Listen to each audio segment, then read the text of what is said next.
ಕೋವಾದಲ್ಲಿ ಸ್ಪೈಡರಾ? ಹೌದು ನಿಜಾನೇ, ಕೋವಾದಲ್ಲಿ ಸ್ಪೈಡರ್ ಇದೆ. ಅದೇನು ಅಂತ ಗೊತ್ತಾಗ್ಬೇಕಂದ್ರೆ ಈ ವಿಡಿಯೋ ಎಂಡ್ ವರ್ಗು ನೋಡ್ಬಿಡಿ. ನಮ್ಮ ಮನೇಲಿ ಹಾಲ್ ಕೋವಾ ಅಂದ್ರೆ ಎಲ್ರಿಗೂ ತುಂಬಾನೇ ಇಷ್ಟ.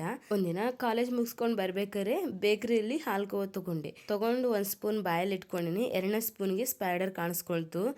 ಹೆಂಗಿರುತ್ತೆ ನನ್ನ ಸಿಚುವೇಶನ್ ಅವಾಗ. ಇಷ್ಟ ಆಗಿದ್ದು ಸ್ವೀಟಲ್ಲಿ ಹಿಂಗೆ ಕಾಣಿಸ್ಕೊಂಡ್ರೆ ನೆಕ್ಸ್ಟ್ ಟೈಮ್ ಆ ಸ್ವೀಟೇ ತಿನ್ನಕ್ಕೆ ಬೇಜಾರಾಗ್ಬಿಡುತ್ತೆ ಅಲ್ವಾ. ಅಷ್ಟು ಬೇಜಾರಾಗೋಯ್ತು. ಅದನ್ನ ಅಲ್ಲೇ ಬಿಸಾಕಿ ನೆಕ್ಸ್ಟ್ ಟೈಮ್ ಇನ್ನು ಬೇಕರಿಯಲ್ಲಿ ಕೋವಾ ತಗೊಂಡ್ರೆ ಕೇಳಿ. ಬೇಕ್ರಿಲಿ ಎಲ್ಲೂ ಕೋವಾ ತೊಗೊಳಲ್ಲ. ತೊಗೊಂಡ್ರೆ ಬಳ್ಳಾರಿಲಿ ಸೈಕಲ್ ಕೋವಾ, ಬಿಟ್ಟರೆ ಮನೇಲಿ ಮಾಡ್ಕೊಳ್ಳೋದು ಅಷ್ಟೇ. ಇಲ್ಲಾಂದರೆ ಎಲ್ಲಿ ಕೋವಾ ತೊಗೊಳಕ್ಕೆ ಹೋಗಲ್ಲ ನಾವು. ಯಾಕಂದರೆ ಒಂದ್ಸಲ ಆ ಥರ ನೋಡಿದ್ಮೇಲೆ ಮತ್ತೆ ಬೇಕ್ರಿಲಿ ತೊಗೊಳಕ್ಕೆ ಮನಸ್ಸೇ ಬರಲ್ಲ. ಬೇಕ್ರಿಲಿ ಅದೊಂದೇ ಅಂತ ಅಲ್ಲ ಬಿಡಿ, ಕೆಲವೊಂದು ಐಟಮ್ಸ್ ಅಂತೂ ನೋಡಿದ್ರೆ ತಿನ್ನೋಕ್ಕಾಗಲ್ಲ. ಅವರು ಸ್ಟ್ಯಾಂಡರ್ಡ್ಸ್ ಮೇಂಟೈನ್ ಮಾಡಲ್ಲ, ಕ್ಲೀನಿಂಗು ಅದು ಇದು. ಕೆಲವೊಂದು ಬೇಕ್ರಿ ಚೆನ್ನಾಗಿರ್ತವೆ, ಬಟ್ ಎಲ್ಲ ಬೇಕ್ರಿ ಹಾಗೆ ಇರಲ್ಲ.